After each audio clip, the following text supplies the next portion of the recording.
From the Enquirer and Cincinnati.com, I'm Amber Hunt, and this is a live episode of Accused, the unsolved murder of Elizabeth Andes. When we released our last episode, we really did think it was probably our last episode. We admitted we were hopeful that we'd get to record an episode 9, but we weren't holding our breath. The goal was to solve the case, and that meant that maybe one day we would have to record an update saying, hey, guess what? Some key person has come forward, and it's time we put a bow on this investigation. Some key people have, in fact, come forward, and we'll share some of those conversations tonight. But real crime solving is too far removed from Perry Mason for that to mean much. So we've still been digging, and we've been passing along interesting finds to police. But we are, for some reason, not in a position to request search warrants or issue subpoenas, so there's only so much we can do on our end with the things that we uncover. Still, we are here recording episode 9, which is crazy. The podcast did so well that we've really been inundated with questions via email, Facebook, Twitter, all kinds of places, asking for updates, and so that's what we'll do today. Because this is live, we're going to structure this a little differently, but you'll notice some similarities too. We're also going to ask that you tolerate the difference in recording quality, because we are not in a fancy dead room, but in a hardwood floor window storefront in a neighborhood in Cincinnati called Over the Rhine. It's a great place for, gathering and eating food, but maybe I guess we'll see how good it is for radio recording. I just promise we won't make a habit of it. So thanks to listeners being so amazing at spreading the word, the first 8 episodes have had an astounding 4 million listens to date, unless SoundCloud is lying, which we don't think it is. But we don't want this to be too self-congratulatory because it's not about us. It's never been about us. The case has come to mean more to us than we can really articulate. But this is about Elizabeth, or as her friends always say, it's Beth. It's always been Beth. So to that end, I'm really thankful for everybody out there who cared to listen. If nothing more happens with the case, I know that this has meant a lot to her family. This is a woman that they love so much and they miss, and they're grateful that her name is known, if nothing else. But meanwhile, Amanda and I still work, so we'll start tonight by bringing you up to date. Right as episode 8 was airing, a friend of Beth's named Jane Lemon reached out to me on Twitter. She lives on the East Coast now and was 2 years younger than Beth. A few quotes from her were included in the print version of the story about Beth that ran on Cincinnati.com. You're welcome to find that on the series landing page if you want. But because we were finished recording, she wasn't included in the actual podcast. Our first conversation, she said she stumbled on us completely by chance. As I said in my note to you, for years I've been on the internet. I tried to subscribe to the Plain, articles from the archives of Plain Dealer, from the Enquirer. I can't believe there's nothing on this. I couldn't find anything. So one night, just literally a week and a half ago, I'm sitting there at 10 o'clock. I'm like, oh, what the hell? I'll just try again. And there you were. I'm like, holy smokes. So I kind of immersed myself in what you've been doing, and I'm freaking out listening to Hallie and Sue. And I haven't been in touch with them for years, but just listening to this, because it was so horrible. And anyway. If you remember, Beth had lived in a rented house in Oxford on Ardmore Street. Amanda and I have driven there, and it was within easy walking distance of Beth's job at the Red Ox, that half deli, half drive-through beer joint where she worked with her friend Hallie and her manager, Robert Buzz Call. He's the one who told police he spent more than 2 hours with Beth at her new apartment the night before she died, but none of her friends had heard about this until we told them this year. Jane was intimately familiar with the Ardmore house. In fact, she lived there, moving in right after Beth and Sue Parmalee moved out. The idea was that Beth and Sue couldn't sign another year-long lease when they had another semester of college left, so they bailed and moved to the Candlewood Terrace apartments, which offered a short-term lease, and that was about 0.6 of a mile away. But the kids who moved into Ardmore weren't completely strangers. They actually all went to the same parties, hung out with the same circles, that sort of thing. And in fact, one of the women who lived there with Beth and Sue was a full year younger, so she signed on for another year there. And Jane, who was a year younger still, took one of the other rooms that had freed up. Beth was so close with the new crew living at Ardmore, in fact, that she was even storing some of her belongings there as she emptied her apartment and ready to move to Cincinnati, where she was planning to start working at a department store. Jane remembered another thing, too. Beth had free reign to use the phone there after her own phone at Candlewood Terrace was disconnected for the move. She remembers this very well because after Beth died, after Jane returned from Christmas break, having already attended Beth's funeral, she found a note from Beth on the kitchen counter. Anyway, when I got back and then the horrible thing happened, and oh my God. And then after the holidays, I got back to school. I remember it was really snowy, and went into the house in Ardmore. Sarah had graduated that December, so she didn't come back with me, so I was by myself. I got into the house, and on the counter in the kitchen was a note from Beth, and she said, "Hey, Jane, hope you had a nice holiday. Thanks for," remembering, it was a short note. "Thanks for letting me store my stuff here. I made some long-distance phone calls. Here's $5. And I had already been to her funeral. So that kind of freaked me out.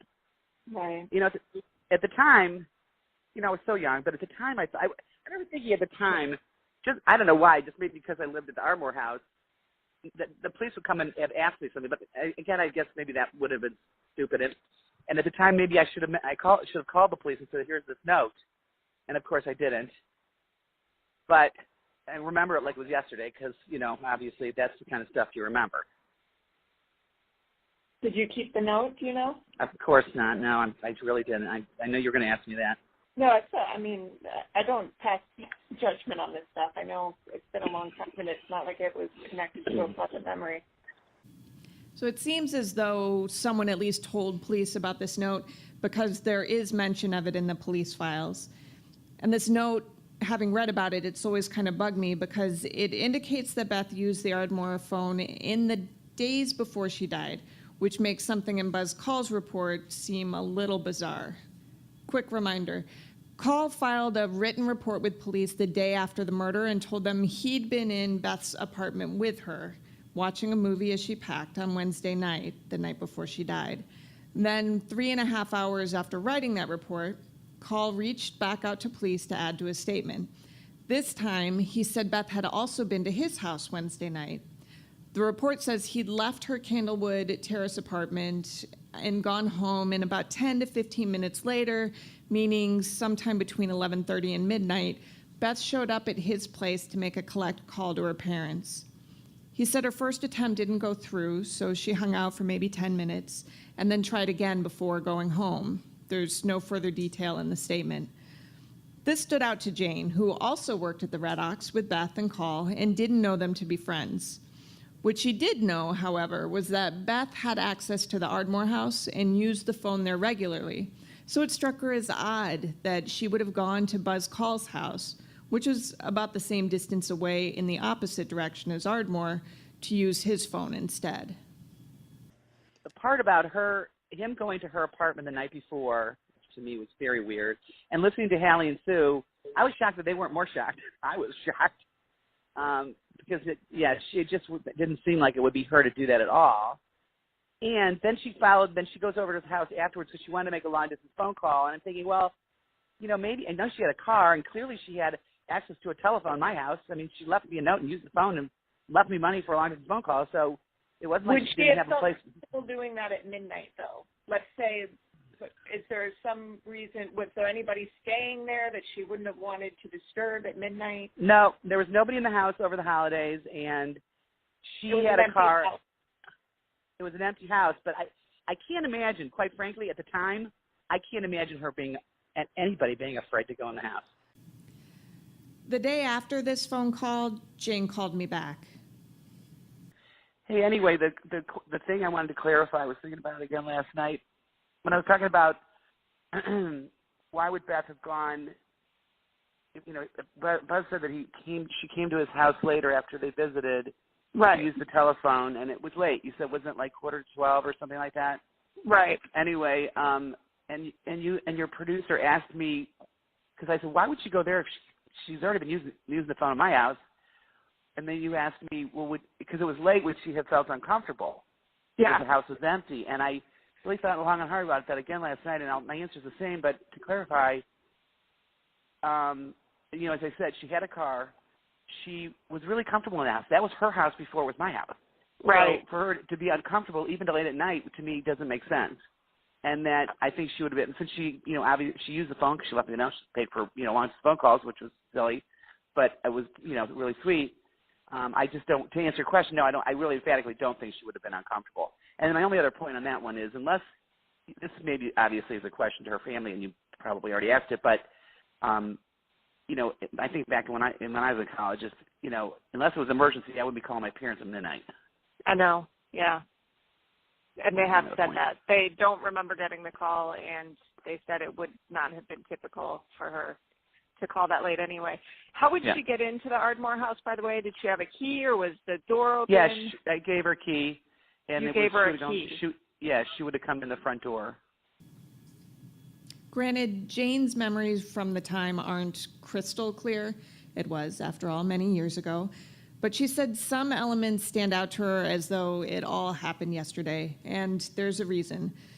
Jane had never known anyone to die before, making Beth's murder not just tragic, but also a sort of coming-of-age experience for her. So that morning, the phone rings, and my mother, I was in an upstairs hallway with a phone carol kind of thing. Back in the old days, you only had one phone per floor. And I remember my mother coming into my room saying that Billy, who was my boyfriend at the time, he was like my Cleveland connection with those guys. She said, Billy's on the phone. And I said, I'll call him back. I don't want to get up. And she finally came back in. She said, he really wants to talk to you. He said it's important. So I got up, and I remember being a little annoyed. So I got on the phone, and I remember where I was sitting, and he said, Jane, Beth Andes is dead. And I said, what do you mean Beth Andes is dead? He said, she was murdered. This is hard to think about. Yeah, I'm sorry. And I remember, and it's okay. And then I remember just being shocked. Then we go to her funeral. I can remember what I wore. So weird. At that point in my life, Amber, nobody had died. I didn't lost some grandparents. I mean, that was like the first for me. Right. And I had this really delayed reaction. I remember at the time thinking, well, I should be more upset. So we go to the funeral, and I don't remember, it was a funeral home, I guess. And everybody goes in to sit down, and I freaking lost it. I mean, big time. Like, where I had to be removed. Do you remember after the acquittal, were there people talking about, well, then who did this? Or was it just like trying to get through it and keeping our heads down? Yeah, it was more like that, Amber. I mean, unfortunately for your information, but I don't remember people talking about it. I do remember, though, quite frankly, I do remember all of us at the time, you know, we were very young, too, but it was like, no way did Bob do this. No way. No way. And then later I came to change my mind on that for no reason. I mean, with no data, but thinking, you know, maybe because I watched too much IDTV, but, you know, it's like, that's the most logical choice. But, you know, actually, until I started listening to your thing, that's what I thought. But now that I'm listening to your thing, and I'm thinking, well, the thing that got me with Bob is the confession, but I know that confessions can be coerced, so, but. So over this time, you kind of convinced yourself, well, it must have been him? Well, to me, that just made sense to me, just based on, you know, how most of those kinds of murders happen. Sure. That's generally, it's somebody very close, but obviously not always. And he was acquitted, and he was acquitted in the civil trial. So, you know, and I keep thinking, but one thing I do remember thinking at the time, and again, this is just my opinion, has no basis in fact, was that the police screwed up somewhere along the line.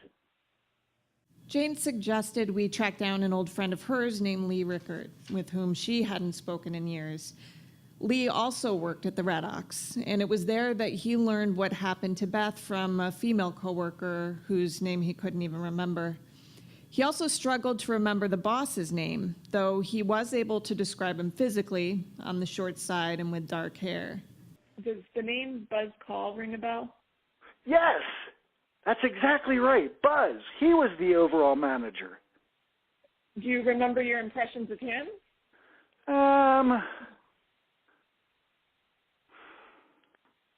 What do I want to say? I mean, he wasn't a friend. I don't know if he had anybody that was his friend there, really. He was a little bit of a bossy boss, you know. And like I said, like I remember was he was kind of short, and I don't know if he, you know, was compensating for that. But he was just kind of, like I said, I don't remember him as being a friend in any way, shape, or form. But in the same respect, I don't remember him necessarily being an ass either. Okay. But he was, yeah, Buzz, that's right. Who told you that one, Jane? No, actually, so one of the reasons his name comes up is because in the police report, he filled one out that said that the night before Beth died, he had spent about 2.5 hours at her apartment with her and nobody else. And so I'm trying to just sort of piece together whether people knew that they were friendly in that way or not. Right. Okay. Yeah, no, I mean, I couldn't tell you. I really don't remember that at all. Do you remember anybody talking about how the boss there had been with her the night before she was killed? No, I don't. I do not remember that. Now, that doesn't mean that I didn't hear that. It's just I have to be perfectly honest. I just don't remember. Yeah, but I do. You know, little things are coming back. So it did happen in her apartment, didn't it? It did. Yes, and she was stabbed like 20 times or something like that. 20 exactly. Yeah. 20 exactly? Yeah, and then strangled as well. They were thinking she was strangled first and then stabbed during or as she was dying. Oh, that's bringing back some horrible memories. Yeah, I'm sorry. Oh, don't apologize. I mean, it's not, it's not a pleasant thing to talk about. I'm just trying to figure out if anybody remembers much more about Buzz specifically. No, like I said, all I can remember was, like I said, he wasn't a friend, and I don't remember me wanting to befriend him necessarily. He was just kind of a bossy boss is the way I'd put it. Okay. But I do not remember he and she. I really don't remember them being friends at all, but I just totally don't remember. One of the things that kind of bugs me, and it doesn't mean that there's anything to it, but just if you don't mind humoring me a second, sure. is that nobody seems to have heard about him hanging out there the night before, and I'm trying to get my head around whether that's typical. I mean, none of this is typical, but yeah, just the idea that nobody, did people just not talk to each other at this job? I mean, did they not relate personal stuff? Because that was a pretty big story. Yeah, and you know what? You're probably right. I would bet for a good week or more, or maybe even months with the trial and everything, we probably talked about it a lot. But unfortunately, I have to be honest with you, I just don't remember. Yeah. I just don't remember at all. Jane's not the only person connected with the case who's reached out.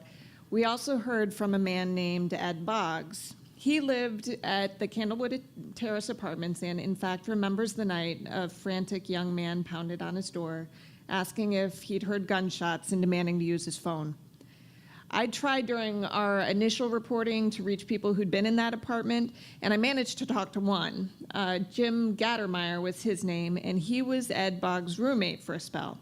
I didn't include Gattermeyer in the original podcast because, despite remembering Candlewood and some other details from his Miami days, he said he had no idea what I was talking about when I mentioned the police report he'd filled out describing someone using his phone to report a murder. Anyway, I mention him now because that's the Jim that Boggs is referring to in this clip. We were sitting around listening to music, and it was pretty loud, and Jim heard, he said, "Is there somebody at the door?" And he turned down the music and said, "Is there somebody at the door?"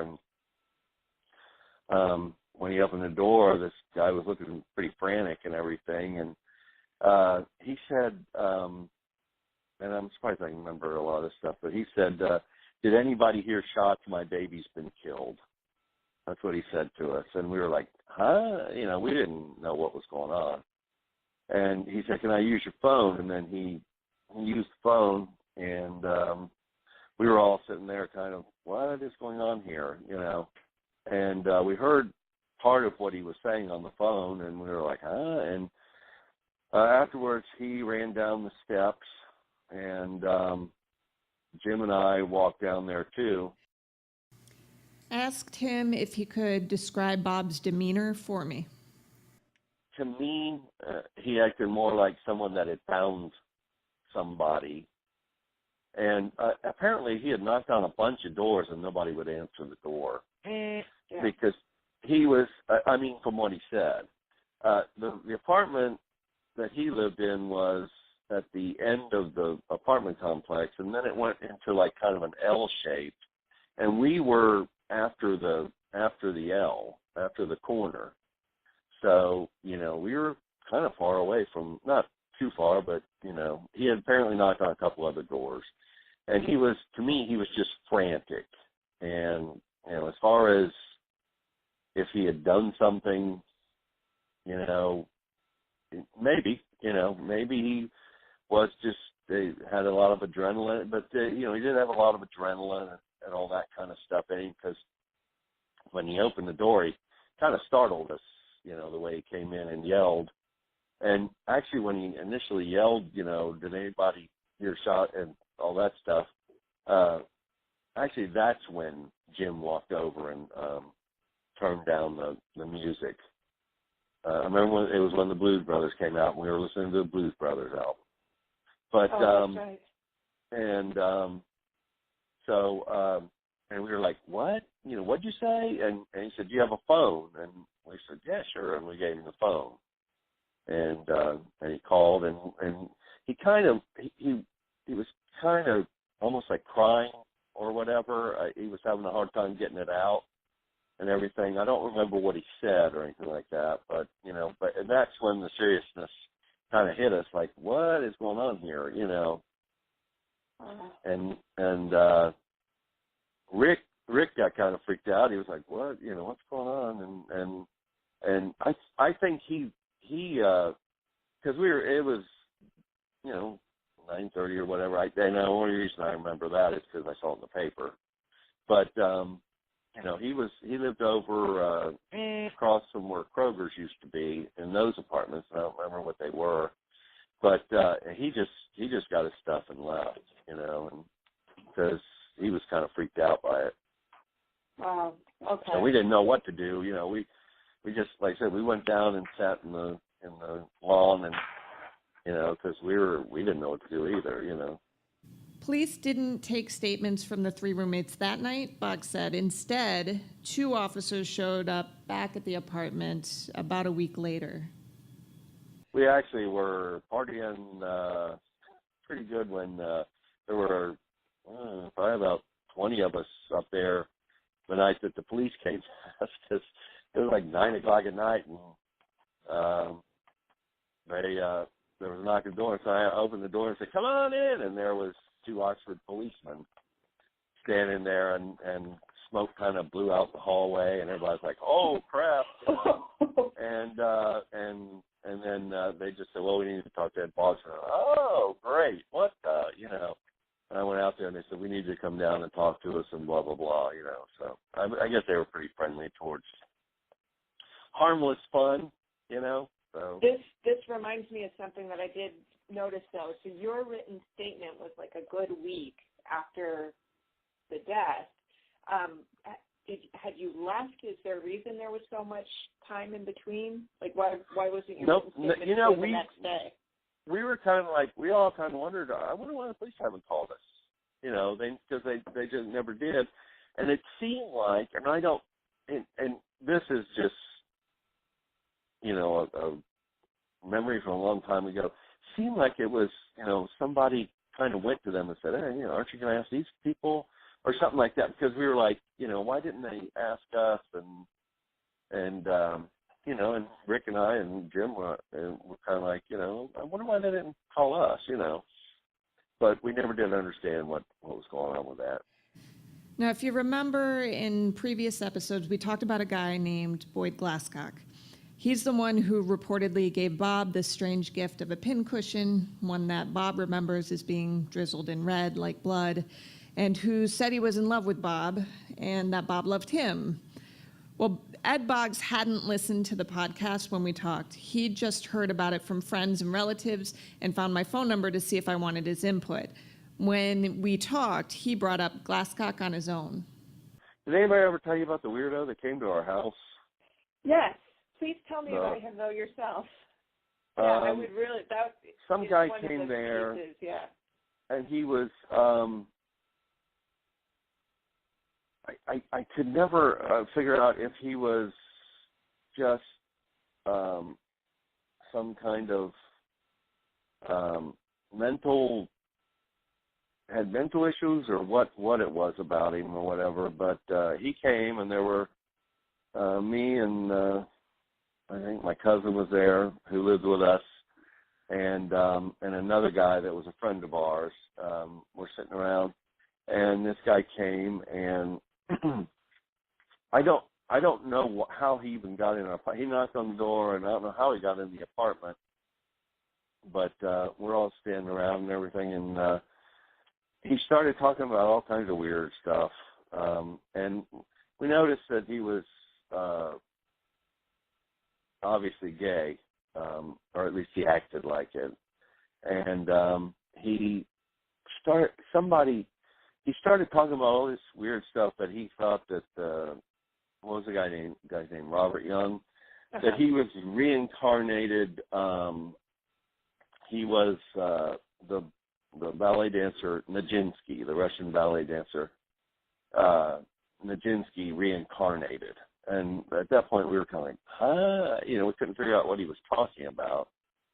And then somebody.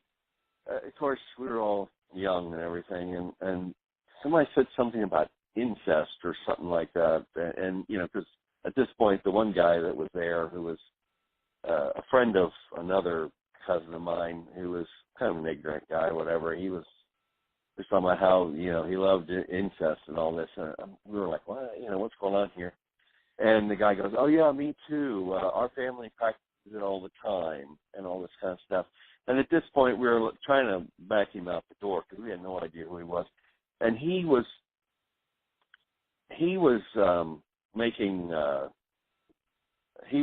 saying who he thought killed, and I don't remember who he said, but who killed the young lady and all this kind of stuff. And like I say, at this point, we were just like, dude, you got to leave, you know. So but you don't and we remember never did. what his theory was?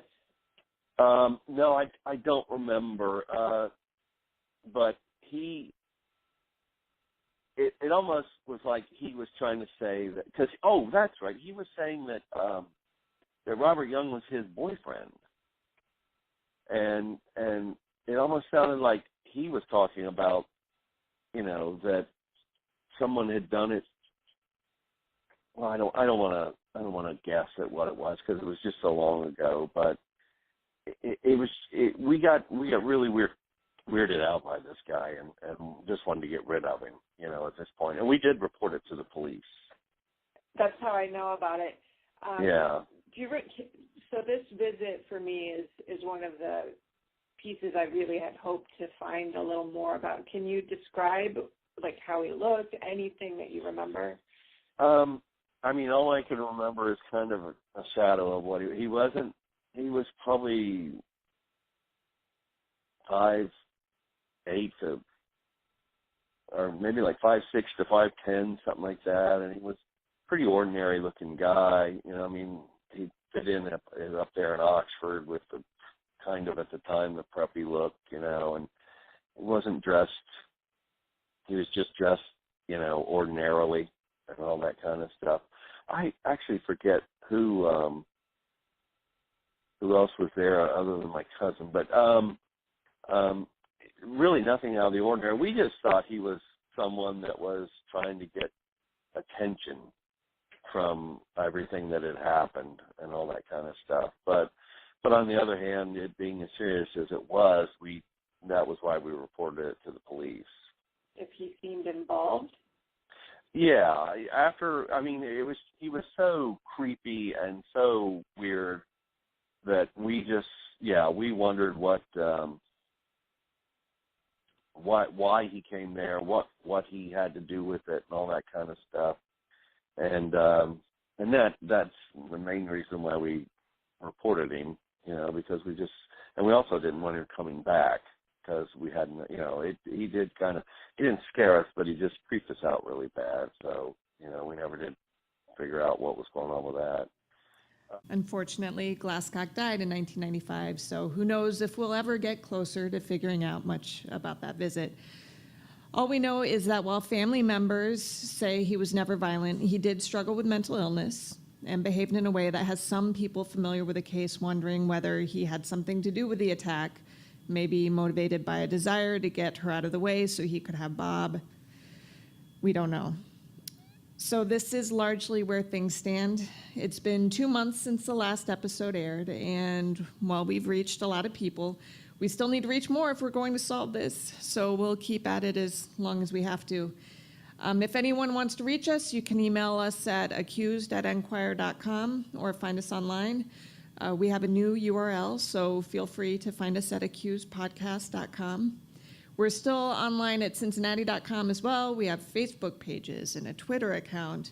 All of this is to sort of compensate for the fact that she's still not listed on the cold case lists in Ohio or Butler County.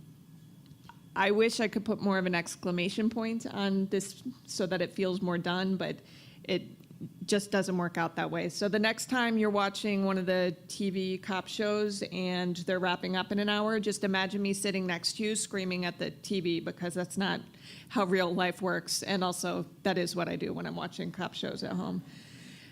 I don't know if we'll ever be able to say the work on the case is done, but I do promise that as new information arises, we'll do our best to update the millions of people who've invested time and emotion into the story. We figure we owe her that much. The rest of this episode is a Q&A with audience members who joined us December 14 at Graydon on Main and over the Rhine. We've included it here for anyone who might be interested or have similar questions, though we did realize afterward that we should have had at least some of the people introduce themselves for the benefit of the listening audience. That's on us. To make it a bit easier to follow, we'll edit in a few introductions after the fact for players who helped make Accused possible. The first question, in fact, comes from Joanne Schreiner, who works alongside lawyer Debbie Leiden, the Andes family's pro bono attorney. Schreiner handled some of the very first records requests for the Andes family. Can I actually ask two questions? For you, yes. Thank you. The first question is, I'm curious if anyone who was in that apartment, and I realize that you can't ask Boyd Glasscock this question, but how would he have shown up at that particular apartment? Does anybody know what brought him there, or what's your speculation? There were newspaper reports at the time that said that Bob had to go to a neighbor's apartment, and it's our understanding that he had gone around asking neighbors which apartment it was. So he just basically canvassed until he found the right place. Thank you. And the second question is, why isn't this on the cold case list? Can it be any colder? And what are they waiting for to put this on the cold case list? And what would happen if it did get onto that list? I mean, really, putting it there would be more symbolic than anything, and it would give people who were looking for it. Like, one of the things about Jane Lemon that stood out to me was that she said, every few years I go online and I look for this case.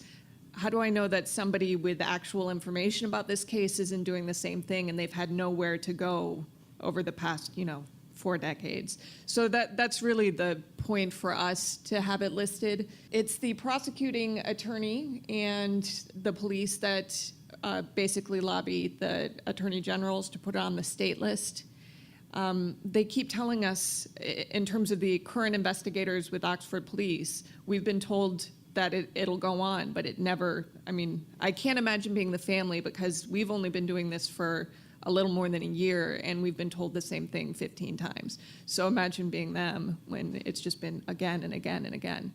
But in Butler County, I understand it's because they don't consider it unsolved, and they just as far as I know, they still don't, because the prosecuting attorney, who is still in charge there, was part of this case. I wanted to thank you guys so much. It's such thank a you. wonderful, wonderful adventure to ride with you. My question is, you had mentioned at the beginning how doing a podcast gave you freedom from strict journalism. So in that spirit of freedom, from all the information you do have, she knows what I'm going to ask. What's your theory? So we still followed all the journalism rules, though, actually. we let you see behind the curtain. But the truth is that these interviews would have taken the same tone and it would have been the same if I'd just been writing a story versus you hearing the interview. Like, that all would have been the same.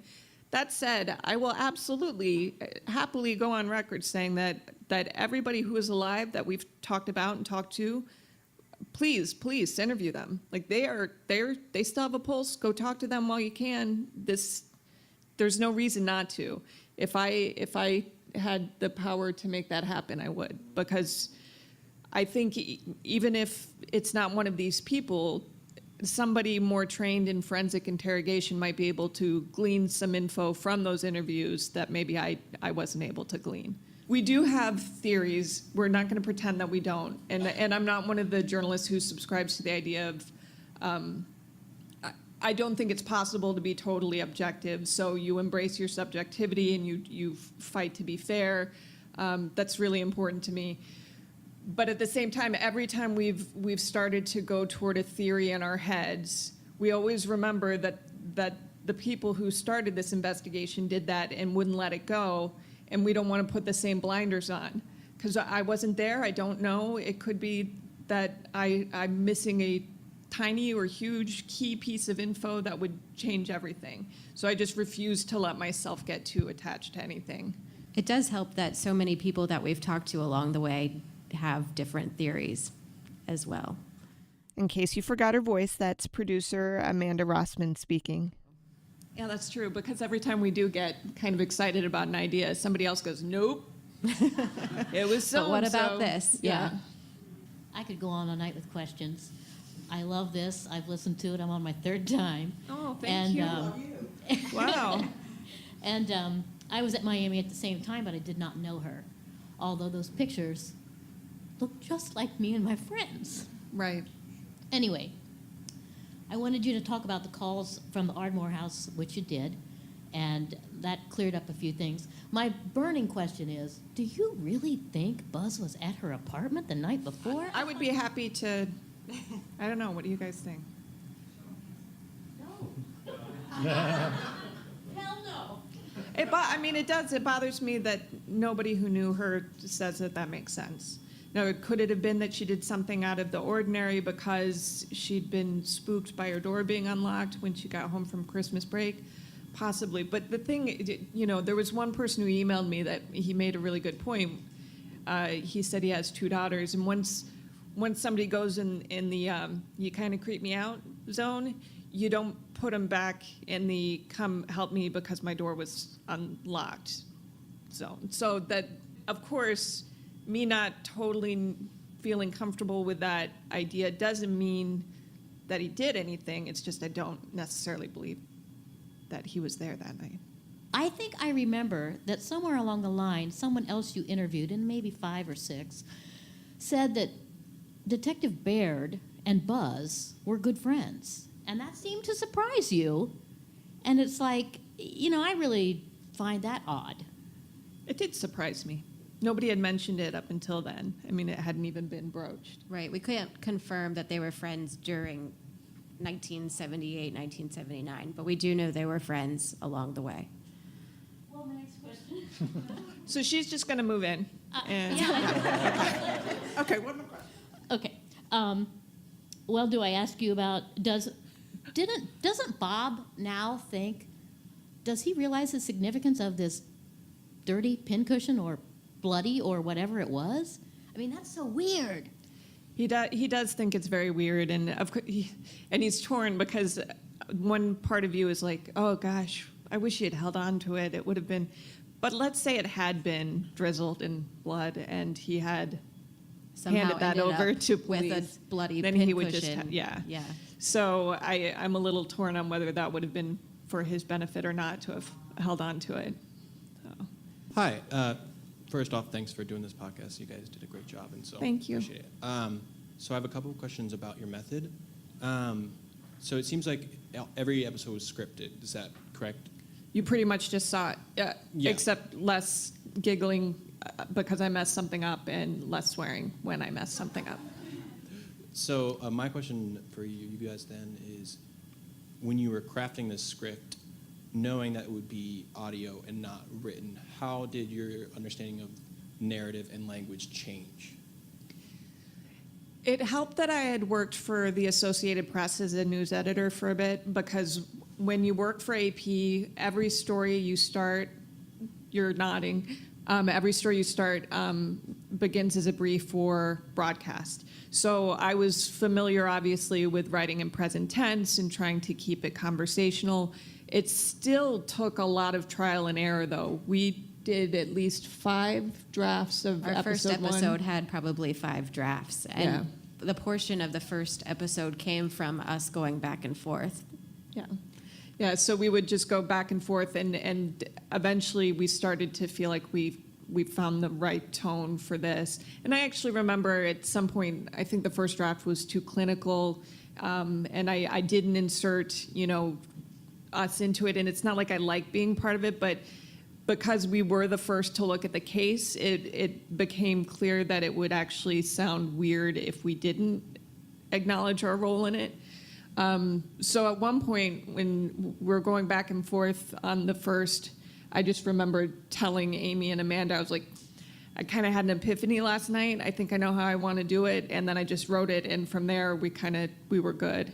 My experience with what we call pre-publication review, which is reading stories before they're printed to identify potential legal issues or potential liability. But I really found it was important to I had the script, but I really felt like I had to listen to it.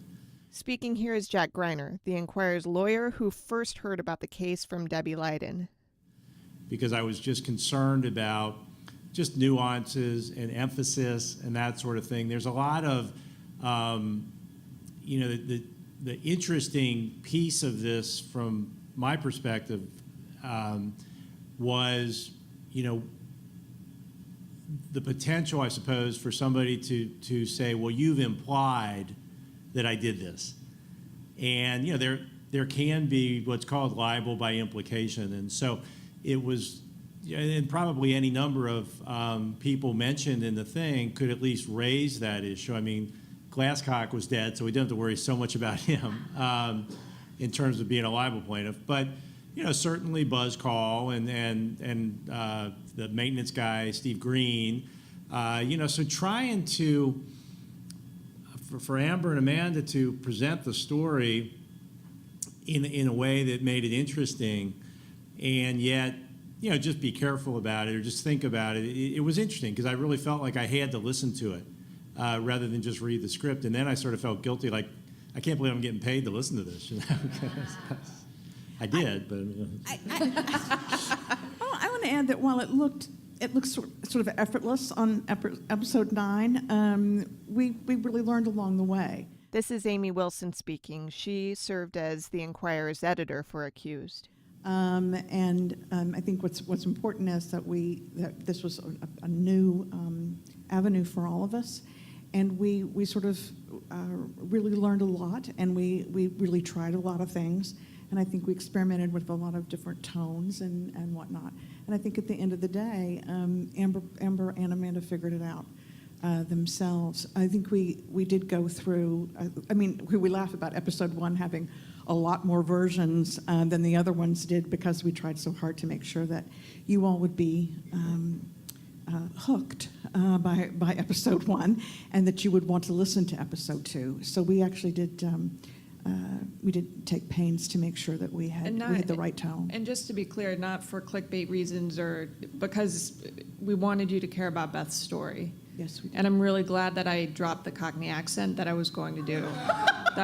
I think that was a good choice. Well, yeah, I kind of insisted. Yeah. Another question about your method, or I guess behind the scenes stuff. Producing this extended and long form podcast cannot be cheap. What can you guys say in terms of, because like everybody's like, okay, how's journalism going to continue in this era of digital, et cetera, et cetera. How can a project like this be funded? How did it work for you guys? What can you tell me about that without, Let me begin by saying that Amber and Amanda are not cheap. Much to the. Yeah, Peter, our editor, is probably more. I will say, just before he starts, I will say that for me, I realized that this was a really great way to do it because we had the backing of a newsroom that already had finances. If we had tried to do this on our own, we wouldn't have. I mean, we traveled to 3 states. We shared hotel rooms. We're real tight now, but it still costs money, obviously, to do that stuff. So I'm really hopeful that there will be other newsrooms that follow suit because I think we are best suited for this. But I don't know about the money beyond that because I'm intentionally like. And the other thing we should say is that Peter basically and the organization basically said to us, as long as we kept digging and we kept finding things, we could keep going. And that's tremendous latitude. Thanks, Peter, for that. I just had to sort of make regular trips into the editor's office and say, you know what, maybe not this month. And so we just had to keep moving along this, he said, just keep going, which essentially is what we're continuing to do, is to keep going. The Peter being referenced is Peter Bhatia. He's the executive editor for The Enquirer. How would you answer a money question? Actually, I have no idea. Because I didn't care.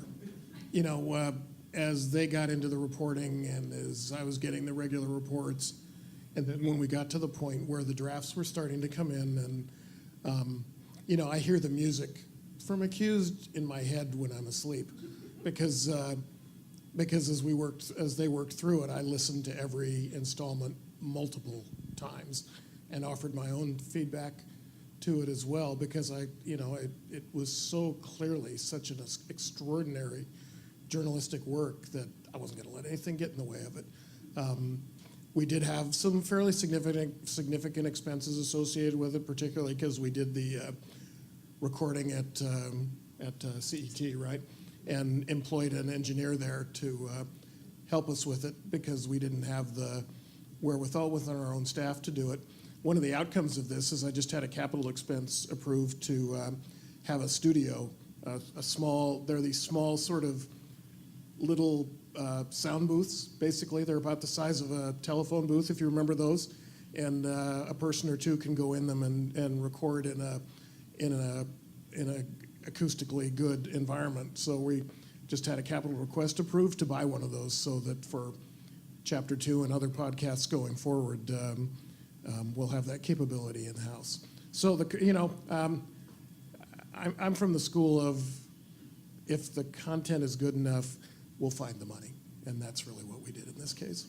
Speaking of the music, where'd the music come from, and how do you add those layers of detail onto something like this as the production goes forward? The music came from local musician Andrew Higley. Hi, Andrew. Yeah. Yeah, so I have musicians in my family. My uncle is actually a professional musician in California. She's got a nephew, a cousin who dabbles in. We reached out to music, them and we told them about the project, and then they did some drafts of stuff, and it didn't quite fit. And my uncle was like, "Yeah, I don't really want to go back and forth." So we're like, "Oh, if we're going to do this, we've got to actually pay somebody." Who knew? And then we found Andrew, and he was completely on board. It was so much fun because I played violin when I was in elementary and high school, through high school for 8 years. I played violin, so I knew a little bit what I was hoping for. So I could say things like, I like a lot of crescendo, and I like it to be driving. And so he gave us a draft for the theme, and then I said, yeah, but it still needs the hook, something people are gonna hum.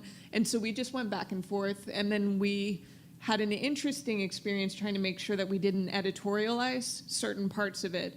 because we wanted the music to help drive the story. And I also was scared to death that people would hate my voice. So underneath me, you hear more music. But we were very careful in not putting music under certain interviews so that we couldn't be accused of trying to manufacture your response to those interviews. So that was one of the fun parts for me. Right. And sorry, thank you for your patience, but can you update us a little bit? We heard a little bit about the VDOC Society and its involvement and how it works, and you talked to some of those folks. Anything new there? Are they still involved? Are they working on anything? There's a different cold case society that's helping now. I did talk to Lieutenant Jeff Robinson this week from the Oxford Police Department. He does say that they are still working on the case. I haven't seen much, and we're not going to be told a whole lot about what's going on.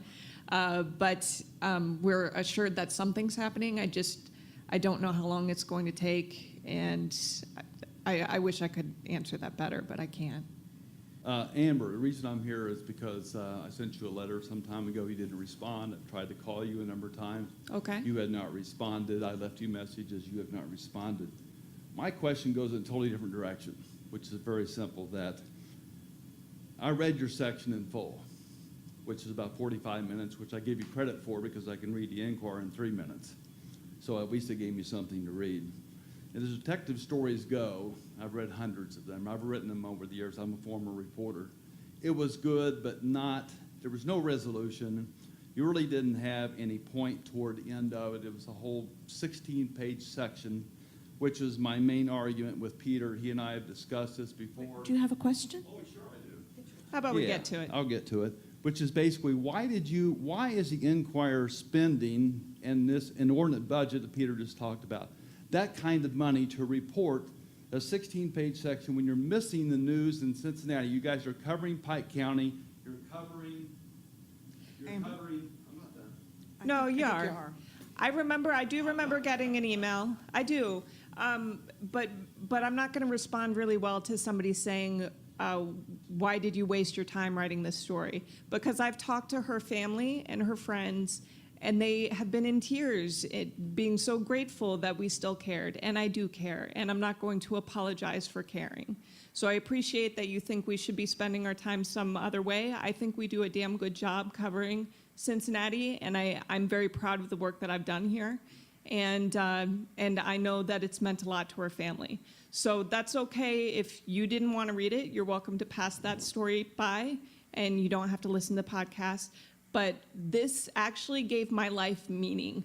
Doing this made me feel really good about being alive right now.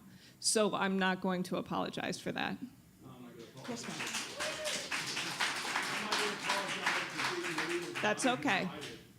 Oh, I'm glad you're here. That's fine. Thanks a lot. And I'm sorry, I have to respond to that. My son was a homicide case, and it went for 7 years, and I would have paid $1 million to have this kind of coverage. I wish I could do it for more cases. Yeah, I'm sure you do. Yeah. Yeah, and the thing is I started a nonprofit group just to get the families out there on the streets to find out what had happened to their kids with cold cases, because you don't get a lot of coverage with this stuff. No. It gets so. Because what we do is, as a profession, we'll cover the event when it happens. And then so often when the leads dry up, we have to walk away because we don't have the staffing. Exactly. This is an anomaly. This is crazy that we were allowed to do this. And I'm so grateful that I was able to do it. I started covering crime in Detroit. I covered it for about 8 years. I covered a lot of cold cases there. And the way that it rips apart human beings, how they can't recover, how it changes, how a woman down the street who didn't even know the kid raises her own children. The ripple effects are never ending. So if I can help one case, I'm pretty happy with being able to do that. Yeah, I'm just grateful for that, because it has to get out. I'm sorry you went through that. Yeah, it has to get out. You have to market it. You have to let people know what's going on. That's what newspapers are for. I mean, I think it raises bigger issues beyond the Beth Andes story, which is very, compelling and interesting. But I mean, I think the idea of a coerced confession. You know, right over at UC Law School, there's the Ohio Innocence Project, and they deal with, you know, they didn't get involved here because there was an acquittal. So this would not be the type of thing. But, you know, they deal with coerced confessions frequently, and people who get convicted and then they're exonerated by DNA evidence. So I think that's an issue that has resonance beyond this particular case. I think how prosecutors, you know, come to conclusions and sort of make their decision and then engage in confirmation bias that leads to a conviction has resonance beyond this case. You know, I think that there's many issues, and again, just your story, ma'am, just how a family reacts. I mean, this is what, 38 years later, and this family, you know, is still looking for answers, and there's just this emotional connection there that makes for very interesting content. And again, you can't tell every story, but if you can tell a story as well as this story was told, you hit on a lot of points that live on and that continue on. And so I think it has a lot of meaning, just from my perspective. I'm biased, but. Okay. I think we also felt as if the people who were in charge of this case 37 years ago are still in charge in Butler County. And I think it's completely fair to ask people to do their jobs. It's what it's part of the mandate that we have as watchdogs. And I think in some ways we live in a society or we live in a pop culture that we get 1 hour resolution of things. And I think that the world is much more complicated than that. And I think that there is nothing wrong with presenting stories that have no resolution, because some stories don't have resolution. We're in the truth business. This is truth. This is what truth looks like. Jack, I recall part of the story indicating that you were influenced by Matt Crehan as far as either finishing law school or going law school. And I think Amber said this is a good story. So Said if you don't mind, would you mind talking about it? So I was a junior at Miami that year, and I was a political science major, and that was at a time in my life where I wasn't 100% sure what I wanted to do. I knew what I wanted to do. I wanted to play center field for the Reds, but I wasn't good enough. So beyond that, I needed to start making some decisions, and. So the murder happened December 28th on break. And you know, some people have asked, well, was everybody talking about it on campus? And no, honestly, I think that, and I've thought about that, I think the fact that it happened over Christmas break, you know, had some influence. I think the fact that it happened to Beth, who had, you know, her class had graduated the May before. So her contemporaries mostly were gone. And frankly, even the people who stuck around for an extra semester were gone. And, you know, the cops said they had the guy. So it wasn't like there was a sense that there was a murderer, you know, running around. So anyway, murder happens in December, and the trial happened, you would know, right, in March, right? In March of 1979. Now that I'm a lawyer, that just astounds me. I mean, that is a nanosecond in terms of you know, how the justice system works. But in any event, so Matt Crehan was the defense lawyer, and you heard him on the podcast. He's a kind of a short guy, very self-confident, very self-assured. He had sort of a New York City accent because he was from New York. Sounded a lot like Al McGuire, if you remember Al McGuire that used to do the basketball games. And so like in April, he comes to a political science class of mine, really just to do a career day. I think he had already agreed to do it, so it was a very innocuous kind of career day. But somebody asks about the trial, and we knew generally about, you know, the Miami Student did report the paper. That's the Miami Student's a paper at Miami. But anyway, yeah, so there was some reporting, so we kind of knew about it. But somebody asked him about the trial, and he started talking about it. And I mean, one thing led to another, and he pretty much gave his closing argument. And I mean, I can tell you, he said, let me tell you about Bob Young. I won't try to imitate his accent, but he's like, let me tell you about Bob Young. Every time somebody came in to talk with us about the case, anytime it was one of his friends, one of his relatives, Bob Young stood up and hugged him. And let me tell you, huggers aren't killers. And that's how he kind of ended it. And I walked out of class like, I'm going to law school, because that's the coolest thing ever. And he became a judge later on in Butler County, and I wound up having in fact, I had an Enquirer case in front of him, and I told him the story. It was just, so when this came up, and Deb Leiden was a lawyer working with the Bandy's family, she called me because she had some public records issues she wanted to talk about. And it was like, can you come over and talk about helping this family whose daughter, or their daughter or sister was murdered, and we're having some public records issues with the Butler County prosecutor. And I was kind of like, well, I've had public records issues with the Butler County prosecutor. So anyway, I went over, and that's all I knew. And then she starts telling me about and I'm like, it's that case? Are you kidding me? And so that's a small world. I was actually wondering, so when you have a case and a story that is as expansive and vast as this is, with so many moving parts and all of the factors that you have to consider, how did you condense it and make it make sense in episode form? Like, tell a story with an arc during one episode, but also maintain the big picture. Because I know it's difficult, even just in a written story, to get everything together. But when you have all of the sound effects and everything else, plus trying to make it engaging for a listener, how do you do that? It's called magic. So it helped that I've written true crime books, because I approach this basically the same as I would. And it, in truth, this was way better research than any of my books. So, this was free. Don't buy my books, I guess is what I'm saying.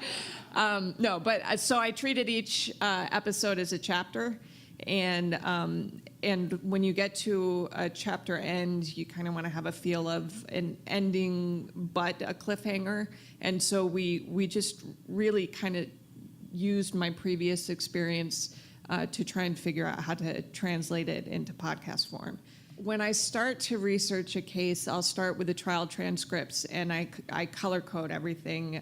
So if I find a line that I think is worth noting, I'll give it a color. Like if it's specific to the suspect, it might be blue, victim might be pink, the day of the murder, details might be orange. And then I used that color coding in we call it a war room. It's just a little tiny office. So the first chapters, episodes that I mapped out, we had 6. And so I would transfer over, okay, there's going to be some yellow in here and some orange and some pink. And then that way, when I flip back through the documents that I had highlighted, I could see, okay, this would make sense here. And it also helped me to keep from repeating things, because there's yellow here and there's yellow over there.